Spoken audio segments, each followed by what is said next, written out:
So நம்ம வந்து அந்த பிஸ்ஸோடைய அப்ளிகேஷன் வந்து கையில் வச்சுருந்தா நம்ம வந்து ஒரு மினி உலகம் வந்து நம்ம கையில் இருக்குன்னு தான் இருக்கும். ஸோ எல்லாமே நம்ம அதை பார்த்து வந்து இந்த வாட்டர் பாட்டிலோடைய டீட்டெயில்ஸ் எல்லாமே வந்துருக்காங்க. நான் அதை பார்க்கவே இல்லை. அவங்க மேடம் சொன்னாங்க, நீங்கள் வந்து எங்கே போய் வாட்டர் குடிச்சாலும் அந்த வாட்டர் கீழே ஐஎஸ்ஐ நம்பர் கீழே CL/M அந்த நம்பரை நீங்கள் போட்டு அடிச்சிங்கன்னா அந்த வாட்டர் பாட்டில் எப்போ எக்ஸ்பைரி மொபைல் இருக்குது எல்லாமே இருக்குது. இது 2027 ஜனவரி வரைக்கும் கொடுத்துருக்காங்க. இந்த வாட்டர் பாட்டில் ஐஎஸ்ஐ வந்து 2027 ஜனவரி மாதம் வரைக்கும் கொடுத்துருக்காங்க. அப்போ நமக்கு முடிஞ்ச வரைக்கும் இந்த டிஸ் அப்ளிகேஷனை பார்த்து வாங்கிக்கணும். சரி, என்னோட நகை கிடைக்குங்க. இந்த நகையை என்ன செஞ்சிருக்காங்கன்னா அது என்ன சொல்லியிருக்காங்க, இதில் வந்து HUD ஆல்ஃபபெட் நம்பரில் 6 நம்பர் இருக்கும். நம்பர் இந்த நகையில் வந்து ஏற்கனவே நம்ம என்ன செய்வோம், 916 இருக்கும். பக்கத்தில் வந்து ஒரு முத்திரை இருக்கும். அந்த முத்திரைக்கு பக்கத்தில் பார்த்தீங்கன்னா அந்த முத்திரை இருக்கும் 916 இருக்கும். இதான் இருக்கும். நம்ம அதை பார்த்து வாங்கிட்டு இருக்கோம். அது ஒரிஜினலாக டூப்ளிகேட் நமக்கு எதுவுமே தெரியாது. இப்போ இதில் வந்து 6 நம்பர் அந்த 916 பக்கத்துலேயே 6 நம்பர் இதில் கொடுத்துருப்பாங்க. அந்த 6 நம்பரை இந்த செல்லில் போட்டு பார்த்தா இது நம்ம எங்கே மொபைல் வாங்கணும், என்ன பண்ணணும் அப்படின்னு வீட்டில் எல்லாமே வந்துடும். ஓகேவா? இந்த நம்பர் பார்த்தீங்கன்னா இது வந்து யாரும்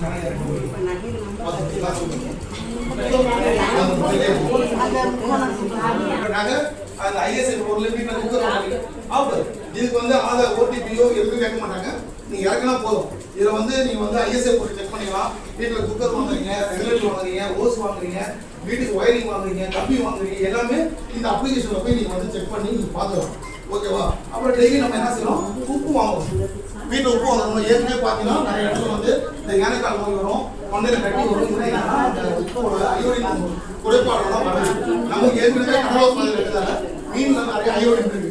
இருந்தாலும் அது நம்ம வந்து அயோடின் மெயினாக இருக்கணும்னா மீன் செதில் வந்து நிறைய வந்து அயோடின் இருக்கும். நம்ம செதில் அதெல்லாம் தூக்கி எரிஞ்சிடும். அது இருக்காது. அதனால் மேக்ஸிமம் கடலோர பகுதியில் அந்த பிரச்சனை இருக்காது. இருந்தாலும் கூட நமக்கு அந்த அயோடின் வந்து நம்ம ரொம்ப முக்கியம். அதனால தான் கவர்மெண்ட் என்ன பண்ணாங்க, அயோடின் கலந்த உப்பு தான் வாங்கி சாப்பிட சொல்கிறாங்க. ஆனால் நம்ம என்ன செய்வோம், இப்பயும் மூட்டையில் வர உப்பை தான் நம்ம வாங்கி நம்ம சாப்பிடுவோம். ஸோ அது எப்படி ஈஸியாக கண்டுபிடிக்கிறது, எங்கே அயோடின் இருக்கு நான் உங்கள்கிட்ட போட்டு காமிச்சிடுறேன். ஆனால் நீங்கள் வீட்டில் என்ன செய்யணும், உருளைக்கிழங்கு இருக்குல்ல, உருளைக்கிழங்கு எடுத்து அதை தண்ணியில் போட்டு வேக வச்சுன்னா தண்ணி மட்டும் வச்சுருந்தா போதும். அதுவும் உப்பு டைட்டில் லெமன் போய் அப்படின்னா அது அப்படியே ப்ளூ கலர் மாறும். ப்ளூ கலர் நீங்கள் ரெகுலராக நீங்கள் டெய்லி செக் பண்ண தேவையில்ல. ஏதோ கம்பெனி பிராண்ட் வாங்குறீங்க, அது ரெகுலராக வாங்கிட்டு மாதம் ஒரு தடவை செக் பண்ணுறது தவறே கிடையாது. நான் இங்கே உப்பு உங்களுக்கு செக் பண்ணி காட்டுறேன். ஓகேவா? சால்ட்டு மாதிரி சாதாரண நம்ம யூஸ் பண்ணுற சால்ட்டு. ஓகேவா? நம்ம யூஸ் பண்ணுற சால்ட்டு தான் இது. உங்களுக்கு வந்து 2 உப்புமே நான் எடுத்துருக்கேன். இது நம்ம வீட்டில் யூஸ் பண்ணுற சால்ட்டு. ஏன் நான் வந்து கல்லெடுத்தலாம் நம்ம அதிகமாக இப்போ எல்லாருமே என்ன செய்கிறோம், சால்ட்டு தான் யூஸ் பண்ணுறோம். ஓகேவா? அது தூள் உப்பு தான் நம்ம யூஸ் பண்ணுறோம். இப்போ நான் தூள் உப்பு உங்கள்கிட்ட நான் காட்டுறேன் பாருங்க.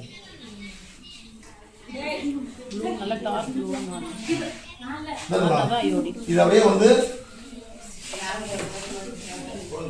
ப்ளூ கலராக மாறுது பாருங்க. இப்போ அயோடின் வந்து உப்புல இருந்ததுன்னா நம்ம வந்து உருளைக்கிழங்கு வந்து நம்ம லைட்டாக வந்து கொதிக்க வச்சா தண்ணி ப்ளஸ் வந்து இந்த உப்பு கொஞ்சம் வந்து லெமன் புளிஞ்சு போட்டிங்கன்னா ஆட்டோமேட்டிக் மாறிடும். ஏன்னா அயோடின் இருக்குது கையில், அதனால உங்கள்கிட்ட காட்டுறேன். ஓகேவா? இது மாதிரி ப்ளூ கலர் மாறிட்டுனா இது வந்து அயோடின் இருக்கும். அதனால தான் இப்போ ரீசெண்டாக நிறைய பேருக்கு இந்த யானைக்கால் நோய், இந்த தொண்டையில் கட்டி, இந்த பிரச்சனை நிறையா வரது கிடையாது. ஓகேவா? அதனால நிறைய இந்த கோஸ் இருக்குல்ல, முட்டை கோஸ்னா அதெல்லாம் ஓவராக அதிகமாக எடுத்துக்காது. அது வந்து உடம்புல உள்ள அயோடினை வந்து அதை எடுத்துருவாங்க. முட்டைக்கோஸ், அந்த முட்டைக்கோஸ், காலிஃப்ளவர்லாம் இருக்குல்ல, அதில் எப்படியோ சாப்பிடலாம். நம்ம வந்து ரெகுலராக சாப்பிட அவங்க விவசாயம் எல்லாம் கேஸ் கொடுக்க போகிறாங்க, நம்ம சாப்பிடலாம். ஆனால் எப்பயாவது நம்ம சாப்பிடலாம், அதனால பிரச்சனை கிடையாது. ஓகேவா? ஆனால் ரெகுலராக இருக்கக்கூடாது. ஹோட்டலில் சாப்பிட்ற எல்லாருக்கும் நிறைய பேருக்கு இந்த அயோடின் குறைபாடு வரும். ஞாபகம் அவங்க ஹோட்டலில் எப்போ போதும் முட்டைக்கோஸ் சாப்பிடுவாங்க. இது வந்து இந்த மூட்டையில் எடுத்து வர உப்பு, அந்த உப்பு நான் காலையில் போயிட்டு அந்த மூட்டை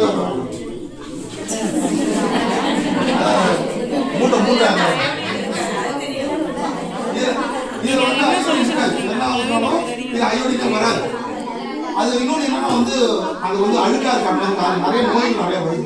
அதெல்லாம் முடிஞ்ச வரைக்கும் பார்த்தீங்கன்னா ரோட்டில் போகிற உப்பு வந்து எதுக்கு வாங்கினா தென்னமுறை வைக்கிறதுக்கு இதுமாரி பதப்படுத்துறதுக்கு தான் நம்ம வந்து உப்பு வாங்கலாம். சமையலுக்கு வந்து அந்த உப்பு வந்து நம்ம வாங்கி யூஸ் பண்ணக்கூடாது. கவர்மெண்ட்டை தடை பண்ணிட்டாங்க. அதனால் முடிஞ்ச வரைக்கும் கடையில் உள்ள உப்பை வாங்கி நீங்கள் வந்து செக் பண்ணி பாருங்கள். இதுமாரி அயோடின் செக் பண்ணி அதுக்கப்புறம் நீங்கள் வந்து யூஸ் பண்ணுங்கள். ஓகேவா? வாட்டர் பாட்டில் வந்து ஐஎஸ்ஐ பொருள்லாம் நீங்கள் செக் பண்ணிக்கலாம், கோல்டு செக் பண்ணிக்கலாம், உணவுப் பொருள் எல்லாம் செக் பண்ணிக்கலாம். அதுக்கப்புறம் வீட்டில் ஜீரகம் இருக்குல்ல, வீட்டில் நிறைய கலப்படம் வருது. ஏன்னா கையில் எடுத்து நல்லா லைட்டாக செஞ்சு பாருங்க. அது வந்து கருப்பாக வரக்கூடாது. புழுவாலையும் தாரும் அதில் மிஸ் பண்ணுறாங்க. ஜீரகத்தில் வந்து புழுவாலையும் தாரும் மிஸ் பண்ணுறதால நம்ம நோய் நிறையா வர மாதிரி இருக்கும். அதுமாரி வீட்டில் நிறைய நம்ம வந்து துவரை வாங்குவோம்ல, துவரை வந்து அது ரவுண்ட் ஷேப்பில் அப்படியே இருக்கும். ஒரு பக்கம் குறுப்பா ஒரு பக்கம் மொட்டையாக அப்படி இருக்கக்கூடாது. அப்படி இருந்ததுன்னா அது கலப்படமான ஒன்று. நான் சாப்பிட்டீங்கன்னா கை கால் வாங்க வரும். நம்ம வந்து மெடிக்கல் ரீதியாக சொல்கிறாங்க. அது எப்படின்னா குஜராத்தில் வந்து நம்ம வந்து கலப்படமான கொடுக்குறாங்க. அது மாதிரி மிளகு வந்து நீங்கள் சொல்கிற மாதிரி முன்னாடி வந்து பப்பாளி வந்து பப்பாளி விதை கிடையாது. மிளகுலே வந்து எண்ணெய் எடுக்குது எண்ணெய் எடுக்காது, அதுதான் வருது. அதுதான் இப்போ மிளகு. பப்பாளி விதை எங்கே இருக்குது? பப்பாளி விதை இல்லை. அதனால அது ஒரு பிரச்சனை இருக்கு. அந்த உணவுப் பொருளை வாங்கி சாப்பிடும்போது கரெக்டாக பாருங்க. மணி ஆகிட்டு இருக்கு, இன்னும் ஒரு சார் வரை காசு கொடுக்கணும். அதனால இன்னொரு முடிச்சுக்கிறேன். இன்னொரு வாய்ப்பு பிரச்சனை இன்னும் கொஞ்சம் விஷயம் வந்து உங்கள் கிளாஸுக்கு சார் அப்ரூவல் வாங்கினாங்க. சார் வந்து நம்மளுடைய காரைக்கால்